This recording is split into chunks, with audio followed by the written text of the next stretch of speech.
So the final stage in the hacking process is about covering the tracks. Covering tracks refers to the activity that a hacker does to hide their actions. Most hackers will attempt to cover their tracks and footprints as carefully as possible. It must be likely that low-end hackers and newbie hackers will get caught at much higher rate than expert-level hackers who know how to remain hidden and anonymous.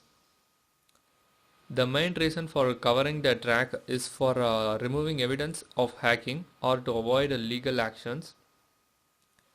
Placing programs inside a network to continually send sensitive information out to anonymous drop-off points allow hacker to cover their tracks while maintaining access.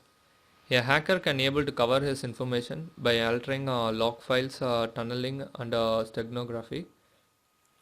Tunneling is performed to hide one service to cover another service to increase the difficulty of finding them. And in case of steganography, this is the most interesting topic, and it's likely the art of hiding information inside the objects that are not obvious, such as image, video, and audio files, etc. Let's discuss about this technique in the following videos. Thank you.